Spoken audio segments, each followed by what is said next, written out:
নমস্কার বন্ধুরা, আমি Rupa Nandi. Welcome back to my channel. চলে এলাম আবারও একটা ব্লগ নিয়ে। এটা ডিসেম্বরের ব্লগ, তো জানুয়ারি পড়ে গেছে, ব্লগটা এডিট করার টাইম পাইনি। তো যাই হোক, গ্যালারিতে পড়েছিল, ভাবলাম করেই ফেলি। তো দেখতেই পাচ্ছ, সকাল সকাল উঠেই বেরিয়ে পড়েছি প্রচণ্ড ঠান্ডার কুয়াশার মধ্যে, যাচ্ছি ঘুরতে। কোথায় যাচ্ছি সেটা তো প্রথমে দেখিয়ে দিয়েছি, তো ভিডিওটি স্কিপ না করে প্রথম থেকে শেষ অবধি দেখো, আশা করি ভালো লাগবে। আর লাইক কমেন্ট জানিও অবশ্যই ভিডিওটি কেমন লাগলো। তো সকাল 5টার সময় উঠেছি, সেদিন ছিল রোববার। উঠে সমস্ত কাজকর্ম করছিলাম, আর আমার হাজব্যান্ড যাচ্ছে না, কিন্তু ও দেখো আমাকে সব কাজে হেল্প করছে, টিফিন তৈরি করে রেডিও করে দিয়েছে। তো এই দিকটা আমি নিশ্চিন্তে। তো যাই হোক, আমার মেকআপ টেকআপ যা কিছু করার ছিল সব করে নিয়ে বেরিয়ে পড়েছি। তো চলে এসেছি শান্তিপুর স্টেশনে, আমার বাড়ির থেকে মাত্র 5 মিনিটের রাস্তা, টোটো করে চলে এলাম। তো এখানে এসেই দেখি দিদি জামাইবাবু আগেই পৌঁছে গেছে। ওরা আমাদের জন্য টিকিট কেটে নিয়েছিল। তো যাব হচ্ছে এখান থেকে, শান্তিপুর স্টেশন থেকে শিয়ালদা। তো ট্রেন ছাড়বে সকাল 7টা 20-র দিকে, কিন্তু মা এখনও এসে পৌঁছায়নি। আমরা সবাই চলে এসেছি, তাই মায়ের জন্য একটু টেনশন হচ্ছিল, যদি ট্রেনটা ছেড়ে দেয় তো মার তো হয়তো যাওয়া হবে না। আর মাকে ছাড়া তো কোথাও ভালোও লাগে না। তারপর আমি বাড়ির থেকে বেরিয়ে মনে পড়লো যে আমি তো নেল পালিশ পরিনি, বোনকে ফোন করেছিলাম, ও নিয়ে এসে এটাই পরিয়ে হচ্ছে দিল। ছোট মাসিদের কাজ। মাসিদের কাজ এটাই, কোথাও ঘুরতে গেলে বাচ্চা সামলানোর কাজ মাসিদের। তারপর অনেক গল্প আড্ডা আর একটু ঘুমিয়েও নিয়েছিলাম। এইসব করতে করতে 3টে ঘন্টা পার হয়ে গেল। তো শান্তিপুর থেকে চলে এলাম শিয়ালদা স্টেশনে। সেখান থেকে বাস ধরে তারপর আলিপুর চিড়িয়াখানা। তো বাসের মধ্যে এত ভিড় ঠাসাঠাসি ছিল, সেখানে আর ভিডিও করা হয়নি। তো যাই হোক, কষ্টমষ্ট করে চলে এলাম চিড়িয়াখানায়। ওইখানে 50 টাকা করে মাথাপিছু টিকিট নিচ্ছিল। তো বড় জামাইবাবু টিকিট দিয়ে দিল। তারপর আমরা এক এক করে লাইন দিয়ে ঢুকে পড়লাম। এখানে এসে দেখি তো প্রচণ্ড ভিড়, বাবারে বাবা, কি ভিড় কি ভিড়! এর আগেও আমি একবার বিয়ের পর পর এসছিলাম, তখন আমার ছেলে হয়নি।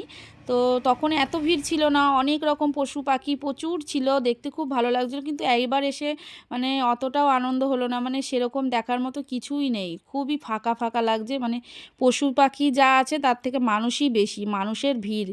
তো দেখো, আর তাছাড়াও বাচ্চাদের নিয়ে এসেছি, আমাদের যতটা যেমনই লাগুক, বাচ্চারা খুব আনন্দ পেয়েছে। আমার দিদির ছেলে আর আমার ছেলে খুবই খুশি ওরা এখানে এসে।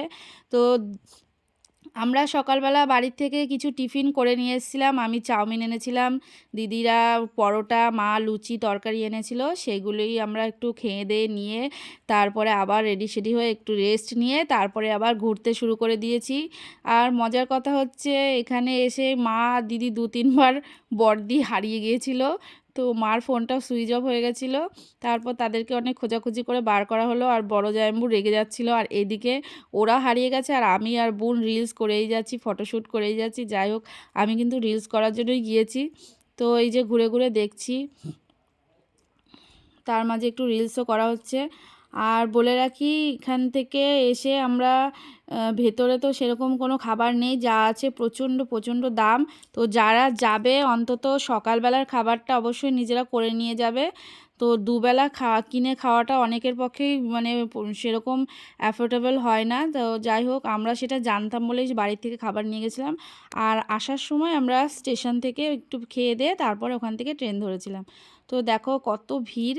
তো হাঁটতে হাঁটতে আমাদের প্রায় মানে চিড়িয়াখানাটা যেহেতু প্রচুর বড়, হাঁপিয়ে গেছিলাম, তাই সবাই একটু রেস্ট নিচ্ছে। এখন বেলা 2-2-2:30 মতো বাজে, তাই এখানে দাঁড়িয়ে আমরা একটু রেস্ট নিচ্ছিলাম। আর এই কিছু টুকটাক খাবার দাবার খাচ্ছিলাম। বড় জামাইবাবু আমাকে একটু লেবু দিল, সেটাও আমি ভিডিও করছিলাম, তাই জামাইবাবু একটু লজ্জা পাচ্ছিল। তো যাই হোক, সমস্ত কিছু করে নিয়ে প্রায় বিকেল 3:30 বেজে গেছে, 3টে 3:30, তখন আমরা চিড়িয়াখানা থেকে বেরোলাম। তবু বিশ্বাস করো বন্ধুরা, আমরা সব দিকে ঘুরতে পারিনি, কিছুটা আমাদের বাকি থেকে গেছিলো। তো বাড়ি যেহেতু ফিরতে হবে, অনেকটা দূরের রাস্তা, তাই তাড়াতাড়ি বেরিয়ে পড়লাম। আর ভিক্টোরিয়াও এসেছিলাম। তো প্রথমে তো কোনো প্ল্যান ছিল না ভিক্টোরিয়ায় যাওয়ার। তো বড় জামাইবাবু তো যেতে চাইছিল না। তারপরে আমরা সবাই মিলে বললাম, না চলো, এসছি যখন এতটা দূর, তা ভিক্টোরিয়াটা কাছেই আছে, না ঘুরে যাব আবার কবে যে আসবো তার ঠিক নেই। কারণ সবাই সবার লাইফে ব্যস্ত, অনেক বিয়ের এত বছর বাদে এসছি সবাই মিলে, কোনো দিনই আমরা বোনেরা একসাথে বেরোইনি। মানে এমনি বাড়ির কাছে দেখা হয়, বাড়ির কোনো ওকেশানে, কোথাও ঘুরতে যাওয়া হয়নি আমাদের সবার একসাথে। তো এখানে এসেও দেখছি সেই একই অবস্থা, ভিড় আর ভিড়।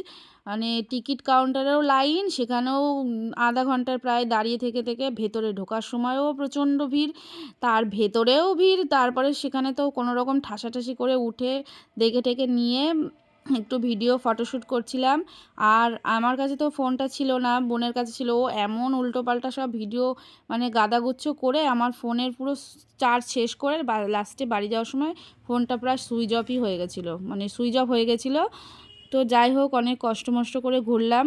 তো মানে আনন্দ তো বেশি, ঠেলা খাওয়া হলো। আমার কাছে তো মেন আনন্দ হচ্ছে সবাই মিলে একসাথে গল্প গুজব ঘোরা, এটাই মানে কিছু দেখার থেকে। আর আমার মেন উদ্দেশ্য যেটা ব্লগ বানানো, রিলস করা, সেটা হয়েছে, এটাই আমার শান্তি।